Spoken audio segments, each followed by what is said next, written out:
229 বছরের সুমহান মর্যাদা ও ঐতিহ্যের ধারক বর্ডার গার্ড বাংলাদেশ এর অন্যতম চৌকস ইউনিট হিসাবে কুষ্টিয়া ব্যাটালিয়ন তথা 47 বিজিবি গত 24শে জানুয়ারি 2011 তারিখে পার্বত্য চট্টগ্রামে খাগড়াছড়িতে তার কার্যক্রম শুরু করে।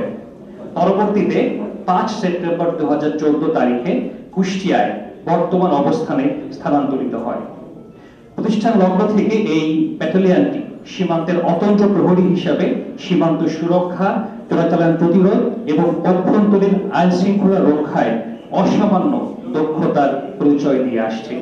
আপনাদের সকলের অবগতির জন্য জানাচ্ছি, কুষ্টিয়া ব্যাটালিয়ন অধিক চোরাচালান প্রবণ এলাকায় চোরাচালান প্রতিরোধে অগ্রণী ভূমিকা রাখায় গত 2021 সালে বিজেপির সকল ব্যাটালিয়নের মধ্যে চ্যাম্পিয়ন হওয়ার গৌরব অর্জন করেছিল, যার প্রেক্ষিতে মহাপরিচালক বর্ডার গার্ড বাংলাদেশ কর্তৃক এই ব্যাটালিয়ন পুরস্কৃত ও সম্মানিত হয়। এছাড়াও অস্ত্র ব্যাটালিয়ন 55 পদাতিক ডিভিশন যশোর সেনানিবাসের সাথে শীতকালীন যৌথ প্রশিক্ষণে অংশগ্রহণ করে বিজিবির যশোর রিজিয়নের একমাত্র অ্যাডহক ব্যাটালিয়ন হিসেবে নেতৃত্ব প্রদান করে সুনাম অর্জন করেছে।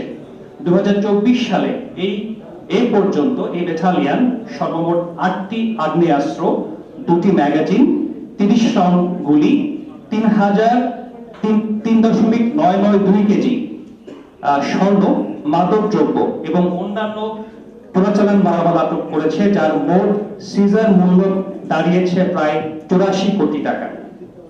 এই ইউনিট বৈষম্য বিরোধী ছাত্র জনতার আন্দোলন চলাকালীন প্রতিকূল পরিস্থিতি মোকাবেলা করে কুষ্টিয়া জেলার দৌলতপুর ও কান্দি থানার বন্ধ থাকা পুলিশি কার্যক্রম পুনরায় শুরু করতে অগ্রণী ভূমিকা পালন করেছে। এছাড়াও এই ব্যাটালিয়ন বৈষম্য বিরোধী ছাত্র জনতার আন্দোলন চলাকালীন আহত ও নিহতদের আর্থিক এবং চিকিৎসা সহায়তা প্রদানের মাধ্যমে মানবিকতা প্রদর্শন করেছে। উল্লেখযোগ্যভাবে আন্দোলন চলাকালীন প্রতিপক্ষের হামলায় গুরুতর আহত ছাত্র মোহাম্মদ জিশান মাহমুদের চিকিৎসা ও তার পরবর্তী শিক্ষা ব্যয়ের সম্পূর্ণ দায়িত্ব গ্রহণ করে অস্ত্র ব্যাটালিয়ন মানবিকতার উজ্জ্বল দৃষ্টান্ত স্থাপন করেছে। এছাড়া এই ইউনিট এর অধীনস্থ 40 পারা বিওপির দায়িত্বপূর্ণ এলাকায় পার্শ্ববর্তী দেশ ভারতের নিকট হতে বিপুল পরিমাণ জমি উদ্ধার এবং উক্ত এলাকায় বাংলাদেশের নিয়ন্ত্রণ প্রতিষ্ঠায় গুরুত্বপূর্ণ ভূমিকা অদ্যাবধি পালন করে চলেছে। এই কার্যক্রমগুলো এই ব্যাটালিয়নের সকল সদস্যের নিষ্ঠা, দক্ষতা ও সাহসিকতার পরিচায়ক। প্রতিষ্ঠা বার্ষিকীর এই শুভ ক্ষণে আমরা শ্রদ্ধা ভরে স্মরণ করতে চাই অস্ত্র ব্যাটালিয়নের অতীতের সকল অধিনায়ক, অফিসার এবং বিজিবির অন্যান্য সদস্যদের, যাদের অক্লান্ত প্রতিষ্ঠা, পরিশ্রম, মেধা ও মনন অস্ত্র ব্যাটালিয়নকে উন্নতির শিখরে পৌঁছে দিয়েছে। ভবিষ্যতেও তাদের সুচিন্তিত দিক নির্দেশনা আমাদের জন্য প্রেরণার উৎস হয়ে থাকবে। শ্রদ্ধা ভরে আজকের এই 14তম 47 বিজিবির 14তম প্রতিষ্ঠা বার্ষিকীতে শ্রদ্ধা ভরে স্মরণ করতে চাই বিজিবি সদস্য সহ আমাদের মহান মুক্তিযুদ্ধে জীবনদানকারী সকল শহীদদের প্রতি। একই সাথে জুলাই অভ্যুত্থানে যে সমস্ত ছাত্র জনতা জীবনদান করেছে তাদের রুহের মাগফিরাত কামনা করছি এবং শ্রদ্ধার সাথে তাদেরকে স্মরণ করছি।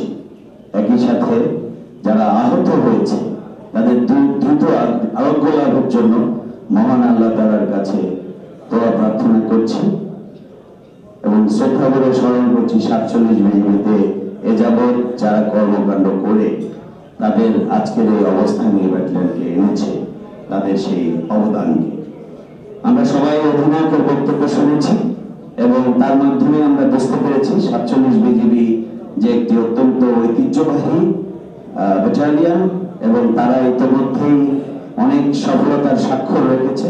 মাদকদ্রব্য নিয়ন্ত্রণ সহ বিভিন্ন অসামরিক প্রশাসনকে সহায়তার ক্ষেত্রেও তাদের অনবদ্য ভূমিকা নিঃসন্দেহে প্রশংসার দাবিদার এবং এই ইউনিটটি তাদের কর্মযজ্ঞ চালিয়ে যাচ্ছে এবং তাদের এই সফলতার পেছনে আপনাদের সবারই সহযোগিতা আছে।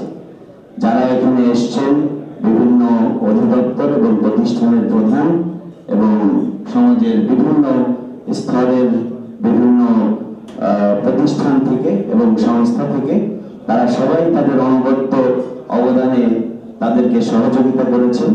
সেটি 47 বিজিবির অধিনায়কের পক্ষ থেকে আমিও কৃতজ্ঞ চিত্তে স্মরণ করছি।